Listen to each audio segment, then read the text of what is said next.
살을 내는 듯한 바람이 서울의 밤거리를 휘젓고 다니던 12월의 어느 날, 한씨 가문의 저택은 폭풍전야처럼 무거운 침묵에 잠겨 있었다. 거실 벽난로에서는 장작이 타오르는 소리가 유일한 소음이었지만 그 온기마저도 얼음장 같은 분위기를 녹이기에는 역부족이었다. 한유진은 고급스러운 벨벳 소파에 꼿꼿이 앉아 맞은편에 앉은 가족들의 얼굴을 차례로 훑어보았다.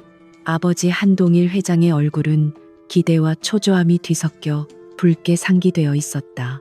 그의 옆에 앉은 계모 서명희는 우아하게 찻잔을 들고 있었지만 그 눈빛에는 숨길 수 없는 탐욕이 번들거렸다. 그리고 그녀의 아들이자 유진의 의부속바인 한지우는 지루하다는 듯 손톱을 매만지며 이 모든 상황이 빨리 끝나기만을 바라는 눈치였다. 마침내 한동일 회장이 참지 못하고 입을 열었다. 그의 목소리는 낮고 위압적이었지만 간절함이 묻어나왔다. 유진아, 다시 한번 생각해보렴. 태성그룹 박 전무와의 혼사는 우리 회사에 다시 없을 기회다. 이 결혼만 성사되면 자금난도 해결되고 우리는 재기할 수 있어. 이건 너 개인의 문제가 아니라 우리 가족 전체의 명운이 걸린 일이다. 유진은 말없이 아버지를 응시했다. 그 눈빛은 흔들림 없이 차가웠다. 그녀는 이미 수없이 생각했고 결론은 바뀌지 않았다. 이것은 가족을 위한 희생이 아니라 썩은 동아줄을 잡으려는 아버지의 마지막 발악일 뿐이었다.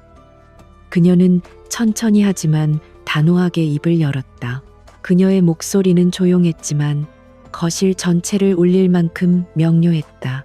거절하겠습니다, 아버지. 그 한마디에 거실의 공기는 순식간에 얼어붙었다.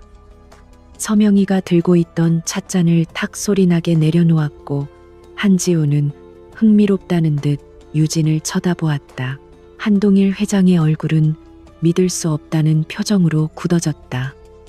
그는 자신의 귀를 의심하며 되물었다. 지금 뭐라고 했느냐? 내가 잘못 들은 것이겠지. 네가 감히 거절을 해. 유진은 자리에서 일어섰다. 그녀의 시선은 더 이상 아버지에게만 머물지 않고 그가 그토록 중요하게 여기는 사업 계획서로 향했다. 잘못 들으신 게 아닙니다. 저는 그 결혼을 할 수 없습니다. 단순히 개인적인 감정 때문만이 아닙니다. 아버지께서 추진하시는 태성그룹과의 신도시 개발 프로젝트는 처음부터 잘못되었습니다. 그건 기회가 아니라 독이 든 성배입니다. 한지훈이 비웃음을 터뜨리며 끼어들었다. 네가 뭘 안다고 떠드는 거야. 건축 설계 몇 번 해본 게 전부인 애가. 아버지께서 평생을 바쳐 이룬 사업이야. 그냥 시키는 대로 시집이나 갈 것이지 어디서 건방지게 입을 놀려. 그의 말에는 유진에 대한 뿌리 깊은 무시와 질투가 담겨 있었다. 그는 언제나 아버지의 인정을 받는 유진이 눈엣 가시였다.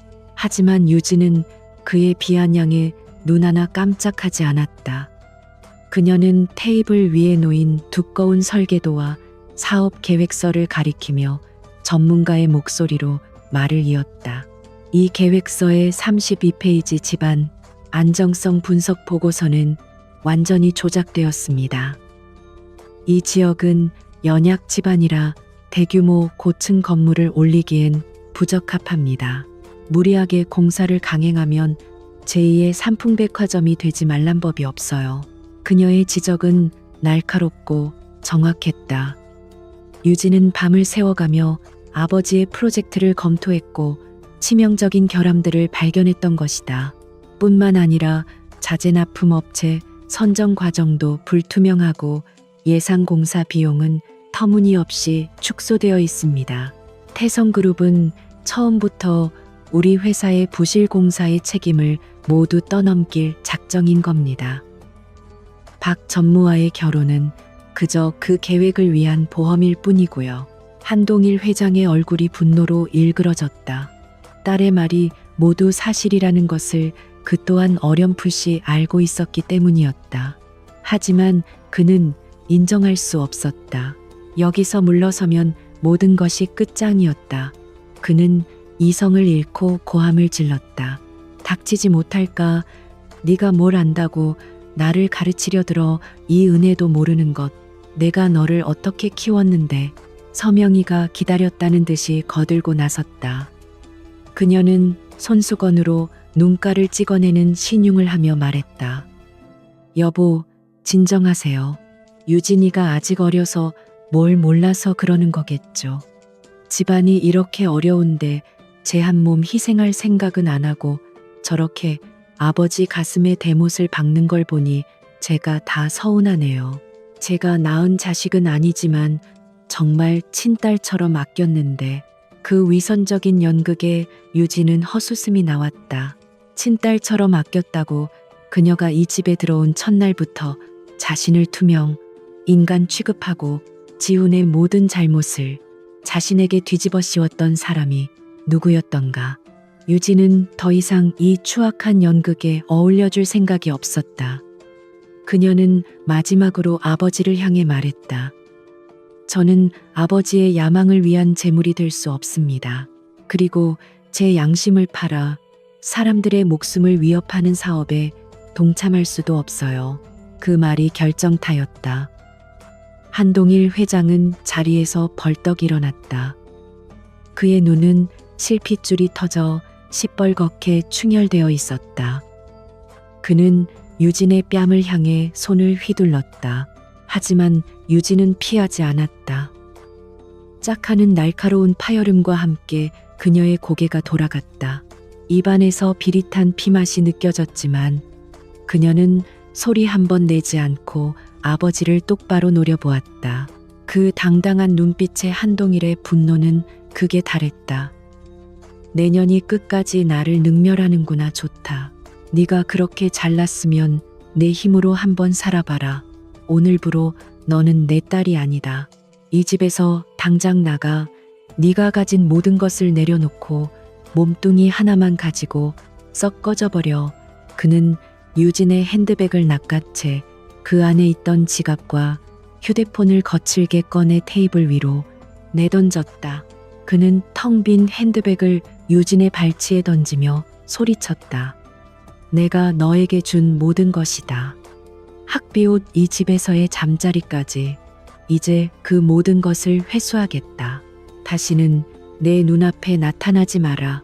이 집 문턱을 넘는 순간 너와 나는 아무 사이도 아니다. 알겠느냐? 그의 목소리는 저주와도 같았다. 서명희와 한지훈의 얼굴에는 잔인한 미소가 떠올랐다. 마침내 눈에 가시 갔던 존재를 완벽하게 제거하게 된 것에 대한 만족감이었다. 그들은 누구 하나 유진을 말리지 않았다. 오히려 이 상황을 즐기고 있는 듯했다. 유진은 마지막으로 그들의 얼굴을 하나하나 눈에 담았다. 증오도 슬픔도 아니었다.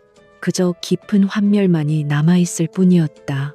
그녀는 아무 말 없이 몸을 돌려 현관으로 향했다. 그녀의 등 뒤로 아버지의 악에 바친 목소리가 비수처럼 날아와 꽂혔다. 네가 얼마나 버틸 수 있을지 지켜보겠다. 분명 하루도 못 가서 무릎 꿇고 돌아와 잘못했다고 빌게 될 거다. 유진은 걸음을 멈추지 않았다. 무릎을 꿇는 일은 평생 없을 것이다. 차라리 길 위에서 얼어 죽을지언정. 묵직한 현관문이 열리고 한겨울의 칼바람이 그녀의 얇은 코트 속으로 파고들었다. 펑펑 쏟아지는 눈송이들이 순식간에 그녀의 머리와 어깨를 하얗게 뒤덮었다. 문이 닫히는 소리가 천둥처럼 크게 울렸다. 쾅하는 소리와 함께 유진의 세상은 두 개로 나뉘었다. 따뜻하고 안락했지만 거짓과 위선으로 가득 찼던 과거, 그리고 모든 것을 잃었지만 오롯이 자신으로 서야 하는 차가운 현실. 유진은 잠시 동안 그 자리에 우두커니 서 있었다. 화려한 저택의 창문 너머로 새어나오는 불빛이 그녀의 등 뒤에서 아른거렸다. 저 안에서는 지금쯤 자신을 내쫓은 것을 축하하는 작은 파티라도 열리고 있을지 모를 일이었다. 그녀는 더 이상 뒤를 돌아보지 않았다. 하얀 눈이 소복이 쌓인 길 위로 그녀는 정처 없이 발걸음을 옮기기 시작했다. 서울의 밤은 깊고 추위는 혹독했다.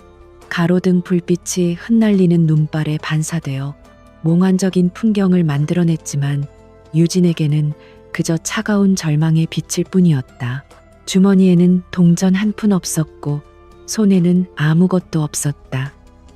그녀가 가진 것이라고는 입고 있는 얇은 옷과 건축가로서의 지식, 그리고 결코 꺾이지 않을 자존심뿐이었다. 그녀는 입술을 깨물었다. 눈물이 흐를 것 같았지만 여기서 울면 모든 것이 끝이라고 생각했다. 눈은 세상을 집어삼킬 듯이 쏟아져 내렸다. 유진의 발자국은 내리는 눈에 금세 덮여 지워졌다. 마치 그녀라는 존재가 처음부터 세상에 없었던 것처럼 그녀는 어디로 가야 할지, 무엇을 해야 할지 알 수 없었다. 단 하나 확실한 것은 다시는 그 지옥 같은 집으로 돌아가지 않으리라는 것이었다. 차가운 아스팔트 위에서 한유진의 진짜 인생이 비로소 시작되고 있었다. 그녀의 걸음은 느렸지만 멈추지 않았다. 도시의 불빛은 멀게만 느껴졌고 온기는 아득했다. 뺨을 스치는 눈송이가 마치 차가운 눈물처럼 느껴졌다. 이것은 끝이 아니라 시작이어야만 했다.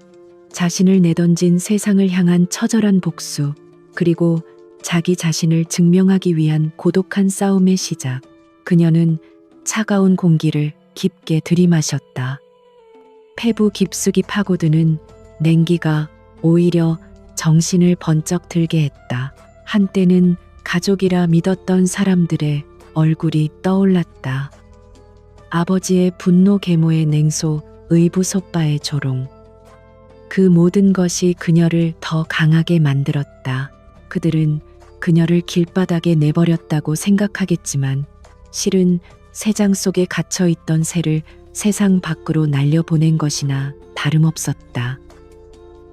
이제 그녀는 자신의 날개로 날아야만 했다.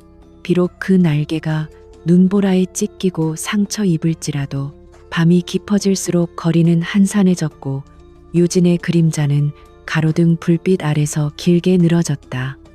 그녀는 춥고 배고팠지만 마음 한편에서는 뜨거운 무언가가 솟아오르고 있었다. 그것은 오기였고 분노였으며 살아남아야 한다는 강렬한 의지였다. 그녀는 결코 이대로 무너지지 않을 것이다. 언젠가 반드시 자신의 이름으로 세상에 우뚝 서서 그들에게 보여줄 것이다. 그들이 버린 것이 하찮은 돌멩이가 아니라 빛나는 보석이었음을. 집에서 쫓겨난 지 사흘째 되는 날, 한유진은 자신이 세상의 이면을 너무 몰랐다는 사실을 뼈저리게 깨닫고 있었다. 따뜻한 집, 풍족한 식사, 안전한 잠자리가 당연했던 삶은 이제 까마득한 예실처럼 느껴졌다.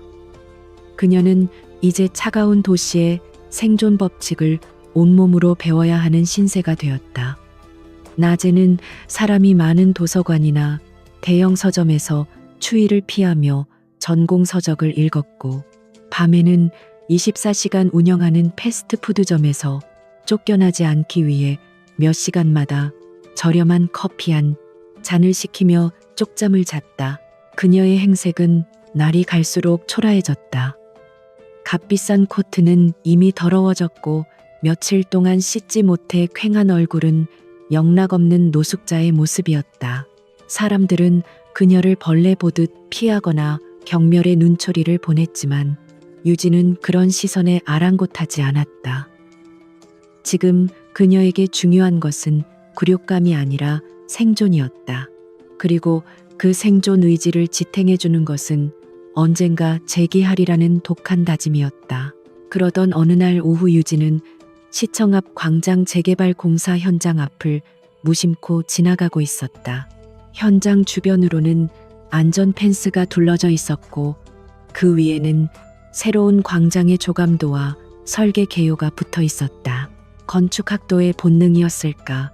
그녀는 굶주림도 잊은 채 홀린 듯이 설계도 앞으로 다가갔다.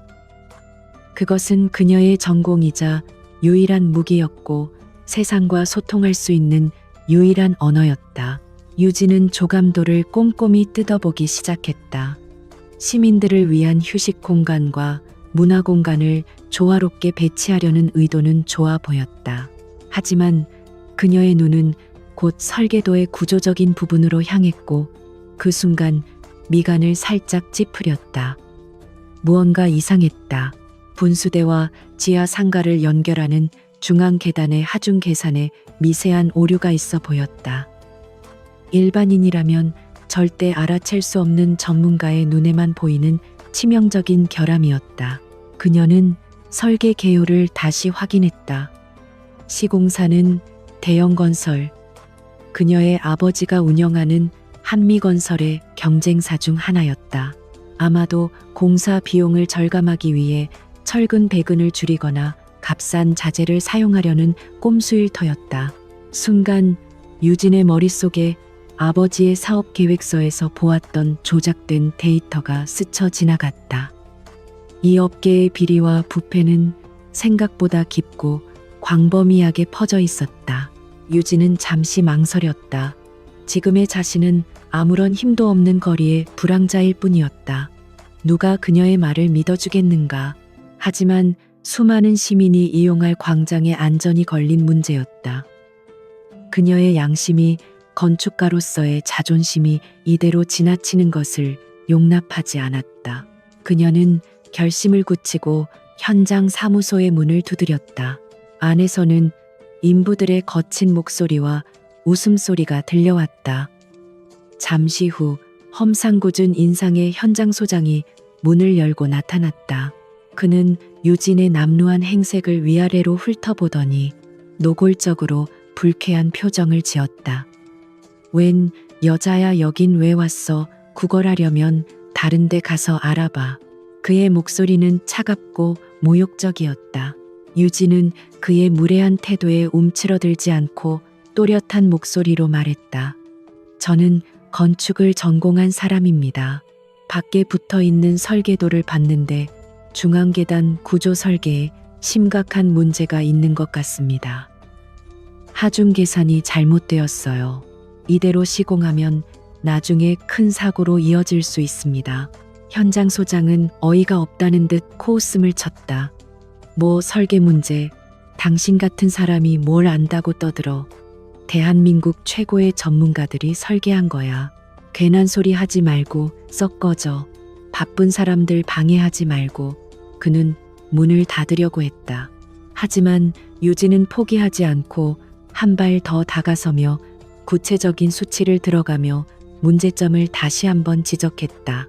그때였다. 공사 현장 맞은편 도로에 검은색 세단 한 대가 소리 없이 멈춰 섰다. 뒷좌석에 앉아있던 남자는 무심한 표정으로 창밖의 소란을 지켜보고 있었다. 그는 대한민국 재계 서열 1위 은성그룹의 총수 강태무였다. 날카로운 눈매와 조각처럼 차가운 이목구비, 값비싼 맞춤 정장에서는 한치의 흐트러짐도 찾아볼 수 없었다. 그는 시청에서 발주할 대규모 복합단지 개발 사업의 사전 조사를 위해 이곳을 지나던 중이었다. 강태무의 시선은 초라한 행색의 여자에게 향했다. 처음에는 흔한 구걸꾼과 현장 인부의 신랑이라고 생각했다. 하지만 여자의 입에서 흘러나오는 전문적인 건축 용어와 논리 정연한 설명은 그의 흥미를 끌기에 충분했다. 그는 여자가 지적하는 설계상의 문제점을 즉시 알아차렸다. 그것은 대형 건설 같은 중견 기업이 저지를 법한 교묘하고 악질적인 원가 절감 수법이었다. 그는 여자의 확신에 찬 눈빛과 굴하지 않는 태도에 깊은 인상을 받았다. 저런 재능을 가진 자가 왜 저런 모습으로 거리를 헤매고 있는 것일까?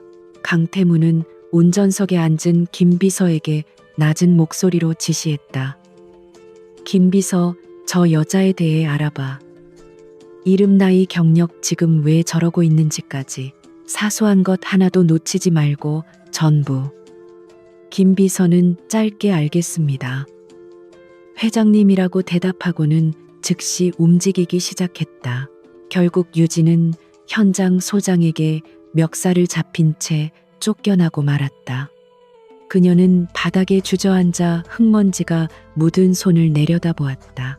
무력감과 서러움이 밀려왔지만 후회는 없었다. 그녀는 자신이 해야 할 일을 했을 뿐이었다. 그녀가 터덜터덜 자리를 떠나는 모습을 강태무는 차 안에서 끝까지 지켜보고 있었다. 그의 입가에 희미하고 서늘한 미소가 떠올랐다. 아주 재미있는 장난감을 발견한 아이 같은 미소였다. 다음 날 저녁 유진이 도서관 폐관 시간에 맞춰 밖으로 나오자 낯선 남자가 그녀의 앞을 막아섰다. 깔끔한 정장 차림에 그는 김비서였다. 그는 정중하게 고개를 숙이며 말했다. 한유진 씨 되십니까? 저희 회장님께서 잠시 뵙고 싶어 하십니다. 유진은 경계심 가득한 눈으로 그를 쳐다보았다. 누구시죠? 저는 당신을 모릅니다. 김비서는 개의치 않고 말을 이었다. 은성그룹 강태무 회장님이십니다. 차에 타고 계십니다. 잠시 시간 괜찮으시겠습니까? 은성그룹, 그 이름을 듣는 순간 유진의 심장이 쿵 하고 내려앉았다. 대한민국에서 은성그룹을 모르는 사람은 없었다. 건설 부동산 호텔을 아우르는 거대 제국, 그리고 그 제국의 젊은 황제 강태무. 그런 사람이 왜 자신을. 유진은 잠시 고민했지만 거절할 이유도 피할 이유도 없었다. 그녀는 김비서의 안내에 따라 도로변에 정차해 있던 검은색 세단의 뒷좌석에 올라탔다. 차 안에는 숨막히는 침묵과 함께 값비싼 가죽 냄새, 그리고 한 남자의 차가운 존재감이 가득했다. 강태무는 서류에서 눈을 떼지 않은 채 낮은 목소리로 말했다. 한유진 씨, 한미건설, 한동일 회장의 딸. 대한민국 최고의 건축 명문대를 수석으로 졸업한 인재. 하지만 지금은 빈털터리 신세. 그의 목소리는 감정이 전혀 실려 있지 않았지만 그 내용 하나하나가 비수처럼 유진의 가슴에 밝혔다. 그는 이미 그녀의 모든 것을 알고 있었다. 유진은 입술을 깨물며 그를 노려보았다. 저를 조사하셨군요. 대체 무슨 속셈이죠? 강태무는 그제야 서류에서 눈을 떼고 유진을 정면으로 바라보았다. 그의 시선은 모든 것을 꿰뚫어 보는 듯 날카롭고 강렬했다. 어제 대형 건설 공사 현장에서 한유진 씨가 보여준 모습, 아주 인상 깊었소. 썩어 빠진 업계에 보기 드문 인재더군. 그런 인재가 길거리에서 썩고 있는 게 안타까워서. 그는 잠시 말을 끊었다가 본론을 꺼냈다. 그래서 내가 제안을 하나 하려고 하오. 제안이라니요. 유진의 목소리에 날이 서 있었다. 이 남자가 베푸는 동정이나 호혜 따위는 받고 싶지 않았다. 강태무는 그런 그녀의 마음을 읽기라도 한 듯 비릿한 미소를 지었다. 오해는 마시오. 이건 자선 사업이 아니니까 철저한 비즈니스 거래요. 그는 테이블 위에 얇은 서류 봉투 하나를 올려놓았다. 나와 결혼해 주시오. 그 말에 유진은 자신의 귀를 의심했다. 방금 이 남자가 뭐라고 말한 것인가? 결혼 생전 처음 보는 남자가, 그것도 은성그룹의 회장이 자신에게 결혼하자고 지금 장난하시는 겁니까? 그녀의 목소리가 떨려 나왔다. 내 얼굴이 장난하는 것처럼 보이나 강태무는 여전히 무표정했다. 물론 진짜 결혼은 아니요. 계약 결혼이지. 나는 집안의 성화에서 벗어날 명목상의 아내가 필요하고 한유진 씨는 지금의 시궁창 같은 상황에서 벗어날 발판이 필요하겠지. 서로의 필요를 채워주는 완벽한 거래 아닌가. 그는 계약서의 내용을 읊조렸다. 계약 기간은 1년. 그동안 한유진 씨는 내 약혼녀이자 아내 역할을 수행하게 될 거요. 그 대가로 나는 한유진 씨에게 최고급 주거 공간과 생활비, 그리고 은성그룹 기획계 설계팀의 정식 팀원 자리를 제공하겠소. 당신의 재능을 마음껏 펼칠 기회를 주겠다는 뜻이요. 그의 제안은 너무나 황당했지만 동시에 거부할 수 없을 만큼 매력적이었다. 특히 마지막 한마디가 유진의 마음을 흔들었다. 그리고 당신을 나락으로 떨어뜨린 자들에게 복수할 힘도 함께 주지. 한미건설, 이제 곧 파산 절차를 밟게 될 그 회사를 어떻게 할지는 전적으로 당신의 손에 달리게 될 거요. 복수. 그 단어가 유진의 귓가에 맴돌았다. 자신을 벌레처럼 내쫓았던 가족들의 얼굴이 떠올랐다. 아버지의 폭언계모에 비웃음 의부속바의 경멸. 그들에게 자신이 얼마나 대단한 존재였는지 증명하고 싶었다. 그들의 오만하고 어리석은 선택을 땅을 치며 후회하게 만들고 싶었다. 강태무는 그녀의 흔들리는 눈빛을 놓치지 않았다. 그는 마지막 쐐기를 박았다. 선택은 당신 몫이요. 이대로 거리에서 굶어 죽든가 아니면 내 손을 잡고 모든 것을 되찾든가. 그의 목소리에는 거스를 수 없는 힘이 실려 있었다. 이것은 악마의 유혹이었다. 하지만 지금 유진에게는 지푸라기라도 잡아야 하는 절박함이 있었다.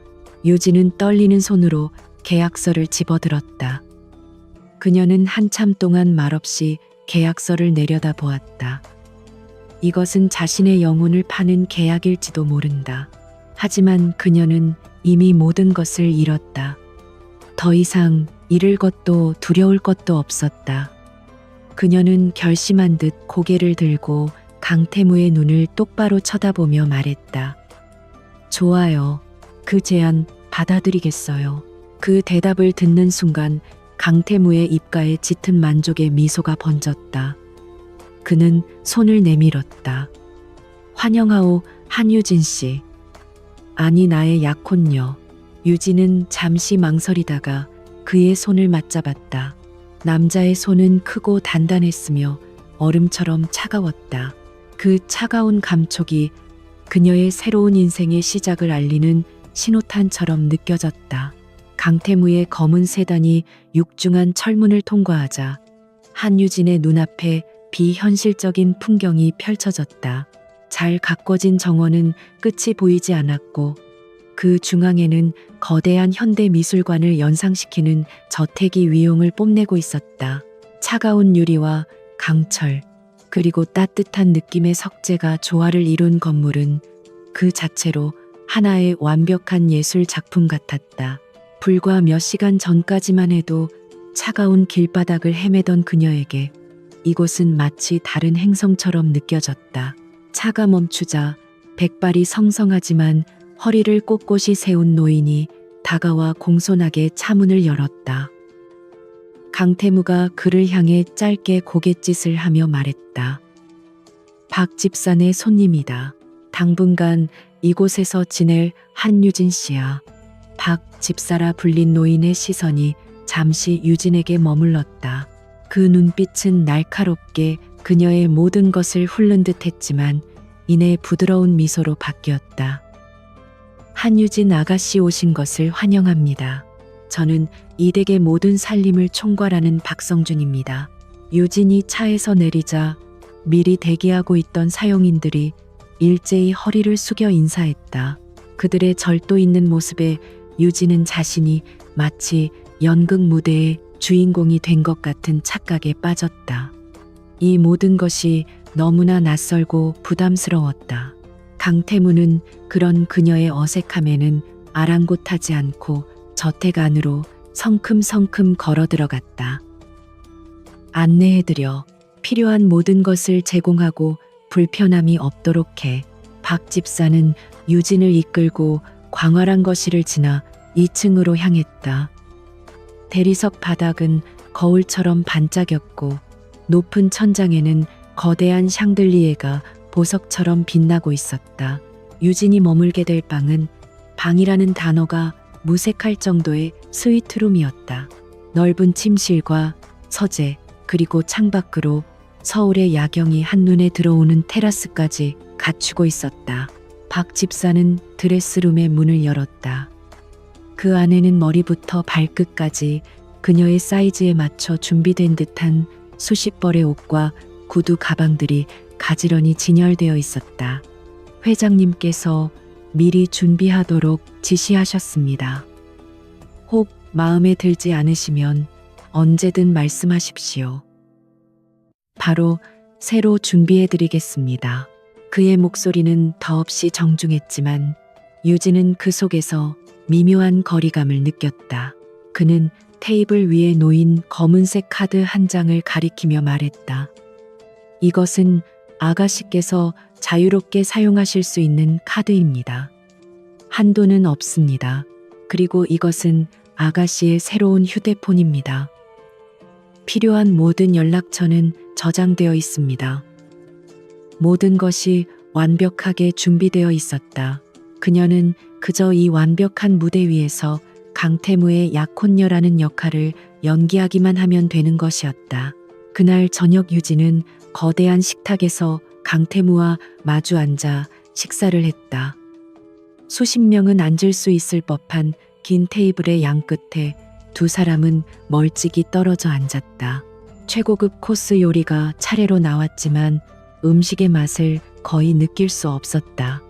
두 사람 사이에는 숨막히는 침묵만이 흘렀다.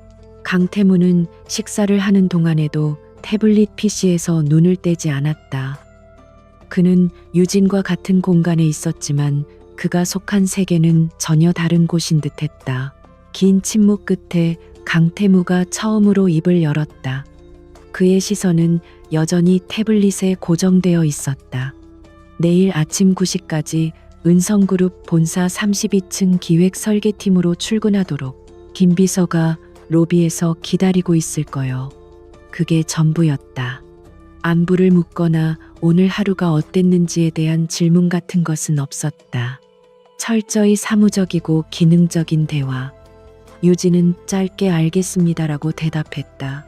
식사가 끝나자 강태무는 곧바로 서재로 향했고 유진은 텅 빈 식당에 홀로 남겨졌다. 그녀는 자신의 방으로 돌아와 푹신한 침대에 몸을 던졌다. 모든 것이 꿈만 같았다. 며칠 전에 비참했던 현실과 지금의 호화로운 생활 사이의 간극이 너무나도 커서 현기증이 날 지경이었다. 이곳은 분명 모든 것이 갖춰진 천국이었지만 동시에 아무도 없는 차가운 유리 성이기도 했다. 잠을 이룰 수 없었던 유진은 테라스로 나갔다. 서울의 화려한 야경이 발 아래로 펼쳐졌다. 저 수많은 불빛 속 어딘가에는 자신을 내쫓은 가족들이 있을 것이고 자신을 비웃던 사람들이 있을 것이다. 그녀는 차가운 난간을 꽉 잡았다. 외로움과 불안함이 파도처럼 밀려왔지만 그녀는 이를 악물고 버텼다. 이 감정들에 잡아먹히는 순간 자신은 강태무의 손에 들린 예쁜 인형으로 전락하고 말 것이었다. 그때 아래층 서재에서 새어나오는 불빛이 그녀의 눈에 들어왔다. 호기심에 이끌린 그녀는 조심스럽게 계단을 내려가 서재 문틈으로 안을 엿보았다. 강태무는 해외 지사와 화상회의를 하고 있는 듯했다. 유창한 외국어로 상대방의 허점을 날카롭게 파고들며 회의를 주도하는 그의 모습은 저녁 식사 때와는 완전히 다른 사람이었다. 그는 자신의 왕국을 지배하는 냉철하고 무자비한 군주였다. 유진은 자신도 모르게 숨을 죽였다. 저 남자는 자신에게 구원의 손길을 내민 천사가 아니었다. 그는 자신의 목적을 위해서라면 무엇이든 이용할 수 있는 사람이었다. 그리고 지금 자신은 그의 가장 유용한 장기말이 된 것이다. 두려움과 함께 기묘한 감정이 솟아올랐다. 저런 남자라면 정말로 자신의 복수를 도와줄 수 있을지도 모른다는 기대감이었다. 다음 날 아침 유진은 일찍 잠에서 깼다. 밤새 뒤척였지만 정신은 오히려 맑았다. 그녀는 더 이상 이 거대한 저택의 화려함에 압도당하지 않기로 결심했다. 이곳은 그녀의 새로운 전쟁터이자 기지였다. 그녀는 드레스룸에서 가장 단정하고 전문적으로 보이는 오피스룩을 골라 입었다.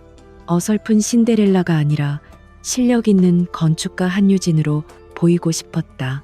그녀가 1층으로 내려왔을 때 강태무는 이미 식사를 마치고 신문을 보고 있었다. 그는 유진의 달라진 모습을 한번 훑어보았지만 별다른 말은 하지 않았다. 하지만 그의 눈빛에 스쳐 지나간 아주 희미한 무언가를 유진은 놓치지 않았다. 그것은 아마도 예상보다 괜찮군 정도의 평가였을 것이다. 그것만으로도 충분했다. 그녀는 그에게 인정받고 싶었다. 파트너로서. 김비서의 차를 타고 은성그룹 본사로 향하는 동안 유진은 창밖의 풍경을 보며 마음을 다잡았다.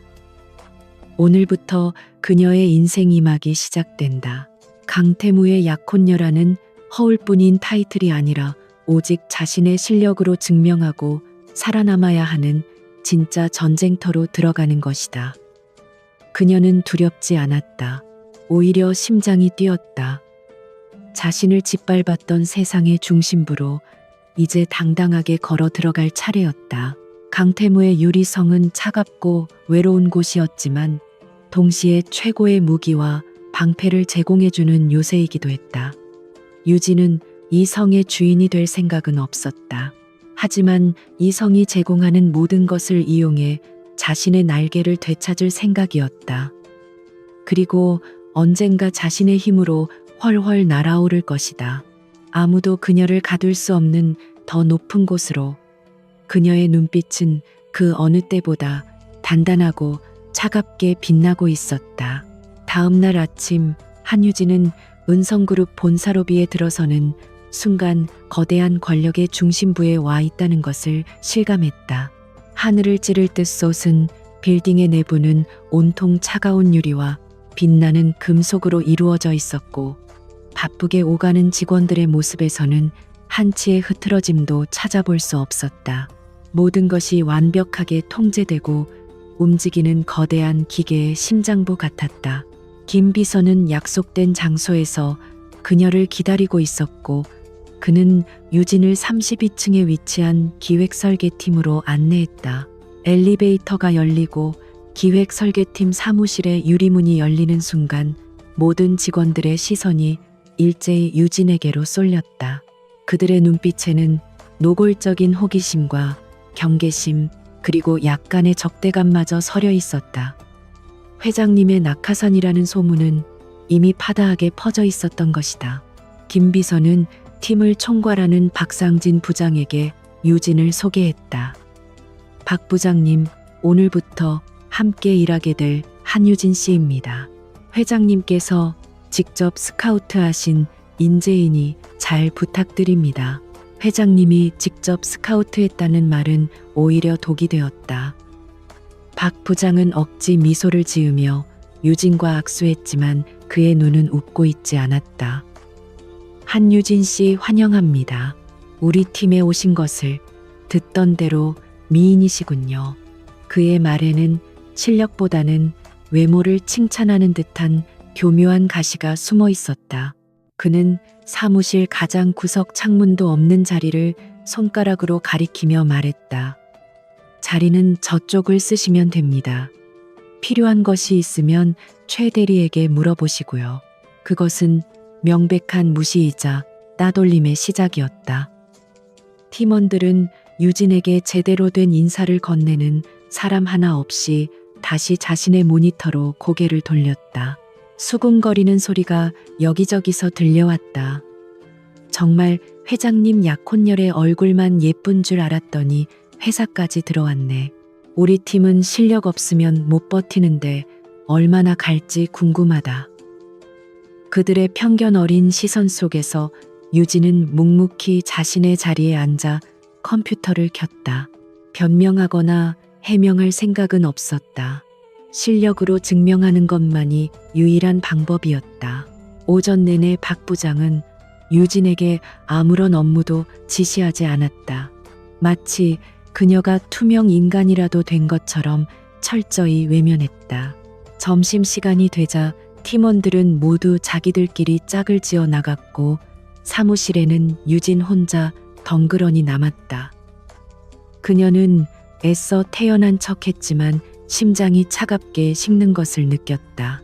이곳은 아버지가 지배하던 집보다 더 교묘하고 잔인한 전쟁터였다. 오후가 되어서야 박 부장은 두꺼운 서류 뭉치 하나를 유진의 책상 위에 툭 던지듯 내려놓았다. 한유진 씨 심심할 것 같아서 일거리를 좀 주지. 마포구청에서 발주한 하늘공원 리모델링 건이야. 예산은 턱없이 부족하고 주민들 민원은 끊이지 않아서 몇 달째 골머리를 썩이고 있는 프로젝트지. 아무도 맡으려고 하지 않아서 말이야. 그의 입가에는 비웃음이 걸려 있었다. 실패할 것이 뻔한 프로젝트를 떠넘겨 망신을 주려는 속셈이 훤히 보였다. 팀의 에이스로 불리는 최민준 대리가 지나가며 한마디 거들었다. 부장님, 그래도 신입한테 처음부터 그런 애물단지를 주시면 어떡합니까? 한유진 씨가 감당하기엔 좀 버거울 텐데요. 그의 말투는 유진을 걱정하는 척했지만 실제로는 그녀의 무능함을 기정사실화하는 말이었다. 유진은 말없이 서류를 집어들었다. 그리고는 박 부장을 똑바로 쳐다보며 말했다. 알겠습니다. 한번 해보겠습니다.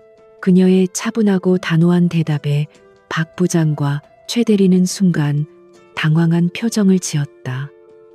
울거나 불평하며 거절할 것이라 예상했던 것과는 다른 반응이었다.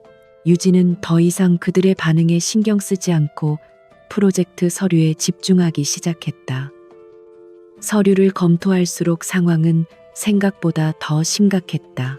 예산은 기존 공원 유지보수 비용에도 못 미칠 정도였고 주변 상인들과 아파트 주민들 사이에 이해관계가 복잡하게 얽혀 민원이 끊이지 않았다. 하지만 유진은 포기하지 않았다. 오히려 그녀의 눈은 도전에 대한 의지로 빛나기 시작했다. 이것은 그녀의 능력을 증명할 첫 번째 시험대였다. 그녀는 책상에만 앉아 있지 않았다. 다음 날부터 그녀는 매일같이 마포 하늘공원 현장으로 출근했다. 그녀는 공원의 구석구석을 직접 걸어다니며 문제점을 파악하고 뜨거운 볕 아래서 하루 종일 머물며 시간대별 이용객들의 동선을 분석했다. 그녀는 공원 주변의 상인들을 일일이 찾아다니며 그들의 불만이 무엇인지 귀 기울여 들었고 아파트 노인정을 방문해 어르신들의 의견을 청취했다. 처음에는 그녀를 경계하던 주민들도 진심으로 문제를 해결하려는 그녀의 끈질긴 노력에 조금씩 마음을 열기 시작했다. 그녀의 옷은 흙먼지로 더러워졌고 하얀 피부는 햇볕에 그을렸지만 그녀의 눈은 그 어느 때보다 생기로 가득했다. 사무실의 동료들은 그런 유진을 이해할 수 없다는 듯 비웃었다. 저렇게까지 할 필요가 있나? 어차피 안 될 프로젝트인데 보여주기식 쇼 아니야. 회장님한테 잘 보이려고. 하지만 유진은 그런 말들에 흔들리지 않았다. 그녀는 밤늦게까지 사무실에 남아 현장에서 수집한 자료들을 분석하고 수십 번씩 설계를 수정하며 새로운 아이디어를 구체화해 나갔다. 일주일 후 기획 설계팀의 주간 보고 회의 시간. 박 부장은 비꼬는 투로 유진에게 발표를 지시했다. 자, 그럼 우리 팀의 새로운 식구인 한유진 씨가 골칫거리 하늘공원 프로젝트를 어떻게 해결할지 한번 들어볼까. 모든 팀원들의 시선에 비웃음과 기대감 없는 표정이 가득했다. 유진은 담담하게 자리에서 일어나 프레젠테이션을 시작했다. 그녀는 기존 설계의 문제점을 조목조목 지적하는 것으로 발표를 시작했다. 그리고 그녀가 내놓은 새로운 설계안은 모든 사람들의 예상을 완전히 뒤엎는 것이었다. 그녀는 최소한의 예산으로 최대의 효과를 내기 위해 공원을 완전히 새로 짓는 대신 기존의 시설물들을 재활용하는 도시 재생 개념을 도입했다. 그녀는 주민들의 가장 큰 불만이었던 낡은 벤치와 화장실을 지역 예술가들과의 협업을 통해 하나의 예술작품으로 탈바꿈시키는 아이디어를 제시했다. 또한 상인들의 요구를 반영해 주말마다 작은 플리마켓을 열 수 있는 공간을 설계에 포함시켰고, 노인들을 위해서는 그늘막이 있는 게이트 볼장과 텃밭을 배치했다. 가장 핵심적인 것은 이 모든 계획이 주어진 예산 안에서 충분히 실행 가능하다는 것을 구체적인 견적서와 함께 증명해 보였다는 점이다. 발표가 끝나자 회의실에는 잠시 동안 정적이 흘렀다. 모두가 충격에 빠진 표정이었다. 그녀의 계획은 단순히 예쁜 그림이 아니었다. 그것은 현장의 목소리를 완벽하게 담아낸 살아있는 해결책이었다. 가장 먼저 입을 연 것은 냉소적이었던 최민준 대리였다. 정말 대단하군요. 주민 민원과 예산 문제를 이렇게 완벽하게 해결할 줄은 몰랐습니다. 그의 목소리에는 처음으로 진심 어린 감탄이 섞여 있었다. 박 부장의 얼굴은 놀라움과 당혹감으로 붉어졌다. 그는 어떻게든 흠을 잡아 트집을 잡으려고 했지만 유진의 계획은 너무나도 완벽해서 파고들 틈이 보이지 않았다. 결국 그는 마지못해 고개를 끄덕이며 말했다. 뭐 나쁘지 않군. 이대로 한번 추진해 보도록 하지. 그것은 사실상 패배 선언이었다. 그날 이후 사무실의 공기는 미묘하게 달라졌다. 유진을 향한 노골적인 무시와 험담은 눈에 띄게 줄어들었다. 동료들은 더 이상 그녀를 회장님의 약혼녀로만 보지 않았다. 그들은 유진을 실력 있는 동료로 인정하기 시작했다. 비록 아직 완벽한 신뢰를 얻은 것은 아니었지만 유진은 자신의 힘으로 편견이라는 높은 벽에 첫 번째 균열을 만들어낸 것이었다. 그녀는 책상에 앉아 창밖을 내다보았다. 아직 가야 할 길은 멀었지만 이제 첫걸음을 성공적으로 내디뎠다는 생각에 희미한 미소가 입가에 떠올랐다. 같은 시각 은성그룹 최고층 회장실. 강태무는 박 부장에게서 올라온 주간 업무 보고서를 읽고 있었다. 그의 시선은 하늘공원 리모델링 프로젝트 항목에 한참 동안 머물렀다. 보고서 말미에는 한유진 씨의 창의적인 아이디어로 장기 교착 상태였던 프로젝트의 실마리를 찾았음이라는 문장이 적혀 있었다. 강태무의 얼음 같던 입가에 누구도 눈치채지 못할 만큼 미세한 미소가 스쳐 지나갔다. 그는 역시 사람을 잘못 보지 않았다. 한유진이 은성그룹에서 자신의 입지를 조금씩 다져가고 있을 무렵 그녀의 소식은 상류층 사교계에 미묘한 파장을 일으키며 퍼져나가고 있었다. 강태무라는 이름 옆에 붙은 약혼녀라는 타이틀은 그 자체만으로도 엄청난 화제였다. 사람들은 갑자기 혜성처럼 나타난 한유진이라는 존재에 대해 궁금해했고 온갖 추측이 난무했다. 그리고 그 소문은 당연하게도 유진을 가장 비참하게 내쫓았던 한씨 일가의 귀에도 들어가게 되었다. 한동일 회장의 사무실은 파산 직전 회사의 암울한 분위기를 그대로 보여주고 있었다. 채권자들의 독촉 전화가 빗발쳤고 직원들은 하나둘씩 회사를 떠났다. 한동일은 며칠 밤낮으로 술에 절어 살았고 그의 얼굴에는 깊은 절망과 패배감이 새겨져 있었다. 바로 그때 그의 아들 한지훈이 흥분한 얼굴로 사무실 문을 박차고 들어왔다. 아버지, 대박 소식이에요. 우리가 살 길이 열렸어요. 한동일은 초점 없는 눈으로 아들을 쳐다보았다. 살 길 그런 게 아직도 남아있단 말이냐. 그의 목소리는 희망을 잃은 사람처럼 공허했다. 한지우는 아버지의 책상 앞으로 다가와 최신 경제 잡지를 펼쳐 보였다.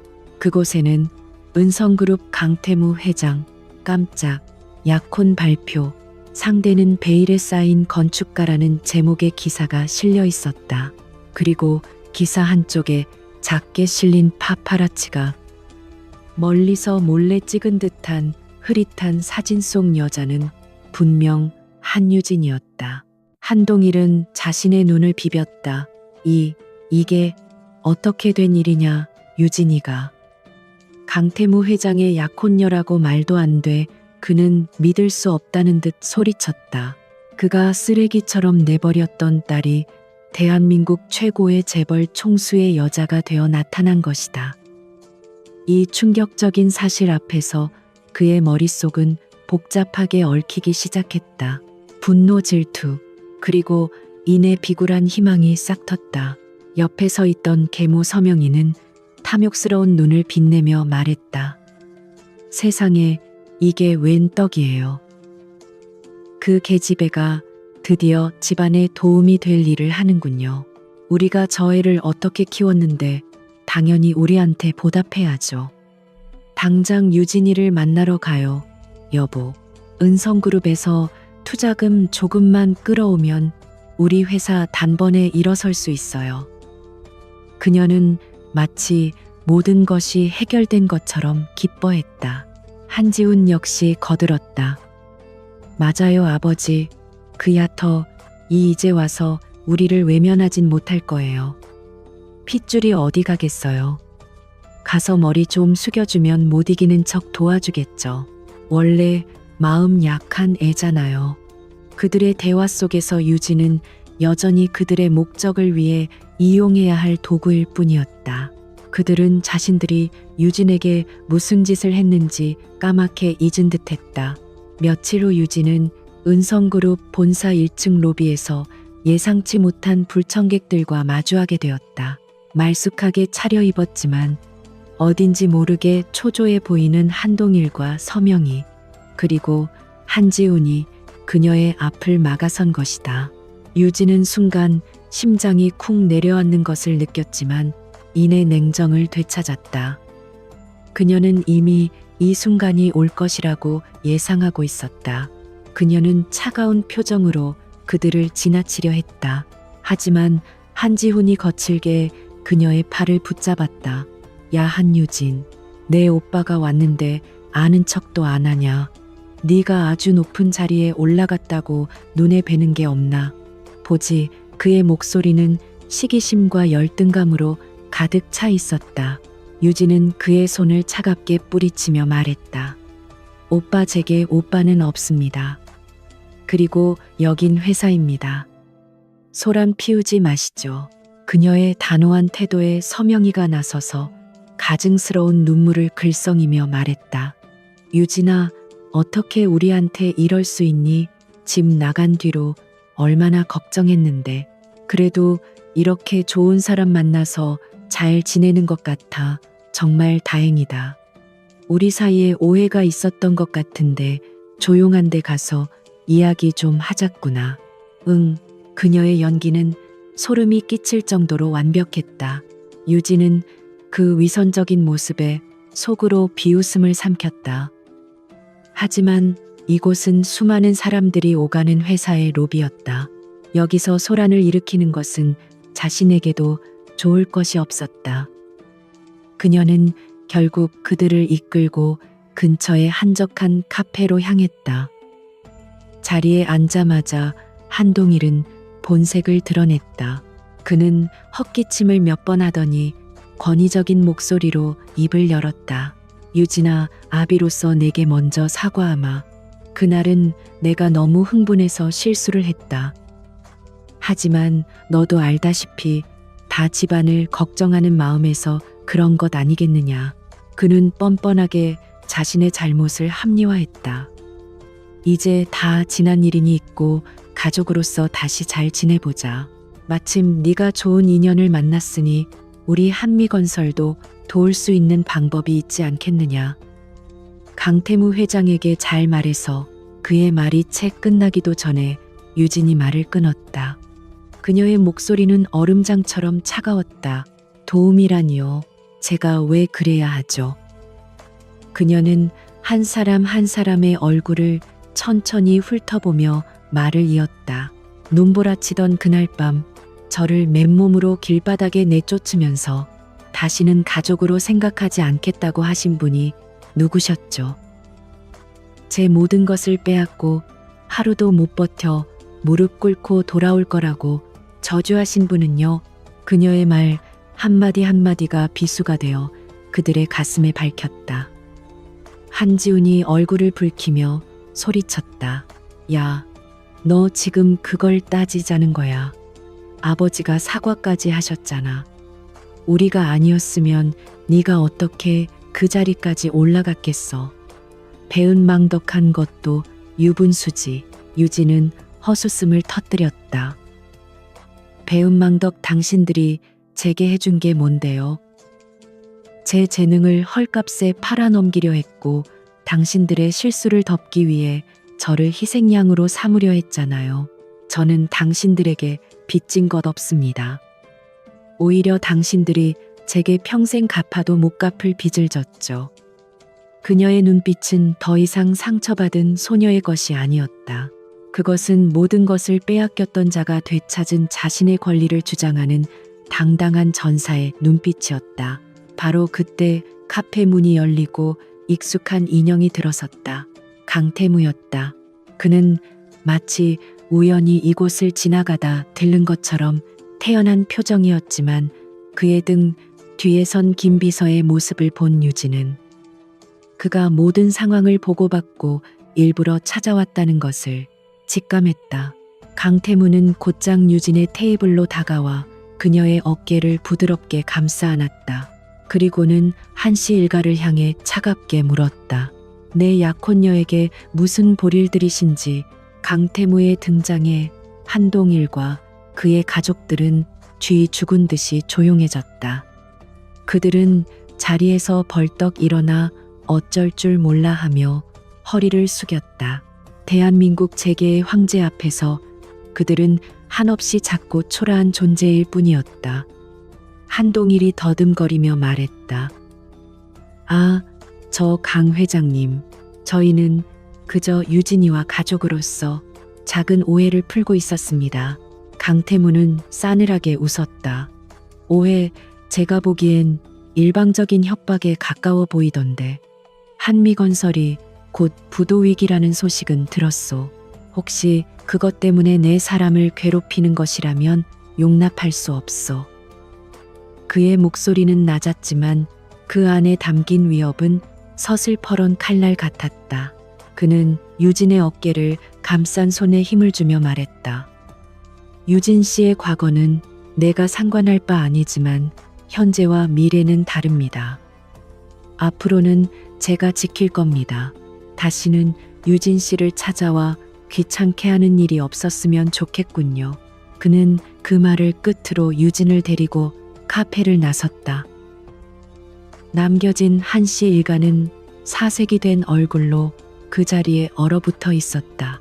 강태무의 마지막 말은 단순한 경고가 아니라 사실상의 사형 선고나 다름없었다. 그들은 자신들이 건드려서는 안 될 사람을 건드렸다는 사실을 뒤늦게 깨달았다. 카페를 나와 차에 오르는 동안 유진과 강태무 사이에는 아무런 대화도 없었다. 하지만 유진은 자신의 어깨에 남아있는 그의 손길의 온기를 느낄 수 있었다. 그는 아무것도 묻지 않았지만 그의 행동 하나가 모든 것을 말해주고 있었다. 그는 그녀의 편이었다. 그것만으로도 충분했다. 유진은 창밖을 바라보았다. 잿빛이었던 서울의 하늘이 왠지 모르게 조금은 맑아진 것 같았다. 과거와의 지긋지긋한 악연을 끊어낼 시간이었다. 이것은 끝이 아니라 진짜 전쟁의 시작을 알리는 선전포고였다. 한씨 일가와의 소란스러운 만남 이후 강태무의 저택으로 돌아오는 차 안은 무거운 침묵에 잠겨 있었다. 한유진은 창밖으로 빠르게 스쳐 지나가는 도시의 불빛을 멍하니 바라보았다. 조금 전까지만 해도 분노와 모멸감으로 들끓었던 마음이 이상하리만치 차분하게 가라앉아 있었다. 그것은 그녀의 곁에 앉은 남자 강태무가 주는 기묘한 안정감 때문일지도 몰랐다. 그는 아무것도 묻지 않았지만 그 침묵이 오히려 더 큰 위로가 되었다. 강태무는 운전석 칸막이 유리를 올린 채 조용한 시선으로 유진의 옆모습을 살피고 있었다. 그는 그녀가 겪었을 상처의 깊이를 짐작했지만 섣불리 위로의 말을 건네지 않았다. 한유진이라는 여자는 동정 따위로 길들여질 사람이 아니라는 것을 이미 알고 있었기 때문이다. 그녀에게 필요한 것은 감상적인 위로가 아니라 스스로 일어설 수 있는 무대와 적을 향해 휘두를 수 있는 칼이었다. 그리고 그는 기꺼이 그 모든 것을 제공할 생각이었다. 며칠 뒤 대한민국 건설업계를 뒤흔드는 초대형 뉴스가 발표되었다. 서울시가 상업의 중심지인 명동 일대를 전면 재개발하는 명동 르네상스 프로젝트를 공식 발표한 것이다. 낙후된 구도심을 허물고 최첨단 기술과 친환경 디자인이 결합된 복합문화 상업단지를 건설하는 그야말로 천문학적인 예산이 투입되는 금세기 최대의 프로젝트였다. 이 프로젝트의 사업자로 선정되는 기업은 향후 10년간 서울의 스카이라인을 지배하게 될 것이라는 말이 나올 정도였다. 이 소식은 파산 직전의 한미건설에게는 마른 하늘의 단비와도 같았다. 한동일 회장은 이 프로젝트야말로 회사를 회생시킬 마지막 동아줄이라고 생각했다. 그는 남은 자금을 모두 긁어모으고 사채까지 끌어다 쓰며 입찰 준비에 사활을 걸었다.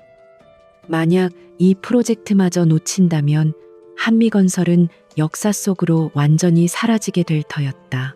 그에게는 더 이상 물러설 곳이 없었다. 물론 이 거대한 먹잇감을 노리는 것은 한미건설뿐만이 아니었다. 국내 굴지의 대기업들이 모두 입찰 참여를 선언했고 그 중에는 단연 은성그룹의 이름이 가장 빛나고 있었다. 업계에서는 모두가 은성그룹의 압도적인 승리를 예상했다. 자본력, 기술력인지도 모든 면에서 은성그룹을 따라올 회사는 없었기 때문이다. 은성그룹의 임원 회의실은 팽팽한 긴장감으로 가득했다. 강태무는 상석에 앉아 각 부서장들의 보고를 듣고 있었다. 그의 표정은 얼음처럼 차가웠지만 눈빛은 그 어느 때보다 날카롭게 빛나고 있었다. 명동 프로젝트는 단순히 하나의 건설 사업이 아니었다. 그것은 은성그룹의 미래를 책임질 새로운 성장 동력이자 그의 경영 능력을 다시 한번 세상에 증명해 보일 시험대였다. 한참 동안 보고가 이어진 후 강태무가 마침내 입을 열었다. 그의 낮은 목소리가 회의실 전체를 울렸다. 이번 명동 프로젝트는 은성그룹의 모든 역량을 총동원해야 하는 중차대한 사업입니다. 실패는 용납하지 않습니다. 반드시 우리가 따내야만 합니다. 그의 말에 모든 임원들이 긴장한 얼굴로 고개를 숙였다. 그는 말을 이었다. 이번 프로젝트의 성패는 설계에 달려 있다고 해도 과언이 아닙니다. 기존의 틀을 깨는 혁신적이고 압도적인 디자인이 필요합니다. 그래서 이번 프로젝트의 설계 부문 총괄 책임자로 새로운 인물을 임명하고자 합니다. 모든 임원들의 시선이 강태무의 입으로 쏠렸다. 기획설계팀의 박상진 부장은 내심 자신이 지명될 것이라 기대하며 가슴을 부풀렸다. 하지만 강태무의 입에서 나온 이름은 모두의 예상을 완전히 빗나가는 것이었다. 기획설계팀의 한유진 팀장을 이번 프로젝트의 설계총괄 PM 프로젝트 매니저로 임명합니다. 그 말이 떨어지는 순간 회의실 안은 찬물을 끼얹은 듯 조용해졌다. 모두가 자신의 귀를 의심했다. 입사한 지 한 달도 채 되지 않은 신입사원에게 그룹의 명운이 걸린 프로젝트의 핵심을 맡기겠다니. 그것은 파격이라기보다 무모에 가까운 결정이었다. 박상진 부장이 당황한 목소리로 반문했다. 회장님, 다시 한번 생각해 주십시오. 물론 한유진 씨가 재능 있는 인재이긴 하지만 이런 대규모 프로젝트를 총괄하기에는 아직 경험이 너무 부족합니다. 이건 너무 큰 도박입니다. 다른 임원들도 웅성거리며 그의 말에 동조하는 분위기였다. 회장님의 약혼녀라고 해도 이건 너무 심한 특혜가 아니냐는 불만이 터져나왔다. 하지만 강태무는 단호했다. 그는 자리에서 일어나 회의실에 모인 모든 사람들을 차가운 시선으로 훑어보았다. 도박이라고요? 아닙니다. 이건 가장 확실한 투자입니다. 여러분은 하늘공원 프로젝트를 잊었습니까? 아무도 해결하지 못했던 문제를 고정관념을 깨는 발상 하나로 완벽하게 해결해낸 사람이 한유진 씨입니다. 우리에게 지금 필요한 것은 낡은 경험이 아니라 새로운 비전입니다. 그는 말을 멈추고 창밖을 바라보았다. 그리고 한미건설 역시 이번 입찰에 참여했습니다. 적에 대해 가장 잘 아는 사람이 최고의 지휘관이 될 수 있는 법이지요. 그의 마지막 말은 의미심장했다. 임원들은 더 이상 아무 말도 하지 못했다. 강태무의 결정은 단순한 총애가 아니라 적의 허를 찌르는 치밀한 전략의 일환이었던 것이다. 이것은 비즈니스 경쟁을 넘어 한유진과 그녀의 과거 사이에 개인적인 전쟁으로 판을 키우려는 강태무의 의도였다. 회의가 끝난 후 유진은 강태무의 사무실로 불려갔다. 그녀는 이미 회의 결과를 전해 들어 알고 있었다. 그녀의 마음은 폭풍우가 몰아치는 바다처럼 복잡했다. 자신을 믿어준 것에 대한 감사함과 동시에 어깨를 짓누르는 엄청난 중압감이 그녀를 덮쳐왔다. 과연 자신이 이 거대한 프로젝트를 감당할 수 있을까? 강태무는 그녀에게 다가와 명동 일대의 거대한 지도가 펼쳐진 테이블 앞에 섰다. 부담스러운가? 그가 나지막이 물었다. 유진은 솔직하게 고개를 끄덕였다. 조금요. 아니, 아주 많이요. 모든 사람들이 저를 비웃고 있을 겁니다. 강태무는 지도를 손가락으로 가리키며 말했다. 비웃게 놔두시오. 결과로 증명하면 되니까. 나는 한유진 씨의 능력을 믿소. 당신이라면 서울의 심장을 다시 뛰게 할 디자인을 만들어낼 수 있을 거요. 그는 유진의 눈을 똑바로 바라보며 말했다. 이 프로젝트는 당신에게 주어진 기회요. 당신을 짓밟고 버렸던 자들에게 당신이 얼마나 대단한 존재인지를 보여줄 수 있는 최고의 무대지. 마음껏 칼을 휘둘러 보시오. 뒷감당은 내가 할 테니. 그의 말에 유진의 흔들리던 눈빛이 단단하게 굳어졌다. 두려움이 사라진 자리에 뜨거운 투지가 차올랐다. 그렇다. 이것은 기회다. 아버지와 한지훈, 그들이 평생을 바쳐 이룬 것들을 자신의 손으로 직접 무너뜨릴 수 있는 기회. 그들의 오만함과 어리석음을 만천하에 드러낼 수 있는 절호의 기회. 그녀는 더 이상 망설이지 않았다. 알겠습니다. 맡겨만 주십시오. 제 모든 것을 걸고 반드시 최고의 결과물로 보답하겠습니다. 그날 오후 한미건설 사무실에는 한바탕 난리가 났다. 은성그룹의 프로젝트 총괄 책임자가 한유진이라는 소식이 전해졌기 때문이었다. 한지훈은 분노에 차서 사무실 집기를 부수며 소리쳤다. 그 미친 계집애가 감히 우리 뒤통수를 쳐 우리를 망하게 하려고 작정을 했구나. 한동일 회장 역시 사색이 된 얼굴로 의자에 주저앉았다. 그는 유진의 재능이 얼마나 무서운지 누구보다 잘 알고 있었다. 다른 누구도 아닌 딸이 가장 강력한 적이 되어 나타난 것이다. 그는 배신감과 함께 알 수 없는 두려움에 휩싸였다. 그가 버렸던 딸이 이제 그의 목에 칼을 겨누고 있었다. 운명의 장난은 이토록 잔인했다. 이제 그들에게 남은 선택지는 하나뿐이었다. 정정당당한 방법으로 이길 수 없다면 어떤 비열한 수단을 써서라도 유진을 꺾고 프로젝트를 차지해야만 했다. 전쟁의 서막은 이렇게 올랐다. 명동 프로젝트 입찰 마감일이 다가올수록 한유진과 그녀의 팀은 하루하루가 전쟁이었다. 사무실은 밤늦게까지 불이 꺼지지 않았고 팀원들은 모두 자신의 한계를 시험하며 설계 작업에 매달렸다. 유진은 프로젝트 매니저로서 팀원들을 독려하고 이끌며 수면 시간을 쪼개가며 전체적인 그림을 완성해 나갔다. 그녀의 리더십과 번뜩이는 아이디어에 처음에는 그녀를 의심했던 팀원들도 점차 마음을 열고 진심으로 그녀를 따르기 시작했다. 반면 한미건설의 분위기는 절망 그 자체였다. 업계에 퍼진 소문에 의하면 한유진이 이끄는 은성그룹의 설계하는 상상을 초월하는 혁신적인 것이라고 했다. 한동일과 한지우는 자신들이 준비한 설계안이 초라하게 느껴질수록 초조함과 위기감에 휩싸였다. 정정당당한 방법으로는 승산이 없다는 사실을 뼈저리게 깨달은 그들은 결국 가장 비열하고 추악한 방법을 선택하기로 결심했다. 어느 날 밤 한지우는 은밀하게 한 사람을 만났다. 그는 바로 유진의 팀에서 일하고 있던 이진석 과장이었다. 이 과장은 오랫동안 기획설계팀에서 잔뼈가 굵은 베테랑이었지만 최근 몇 년간 이렇다 할 성과를 내지 못해 승진해서 계속 누락되고 있었다. 그는 자신보다 한참 어린 그것도 낙하산으로 들어온 유진이 자신을 제치고 프로젝트 총괄을 맡게 된 것에 대해 깊은 자괴감과 질투심을 느끼고 있었다. 한지호는 바로 그 점을 집요하게 파고들었다.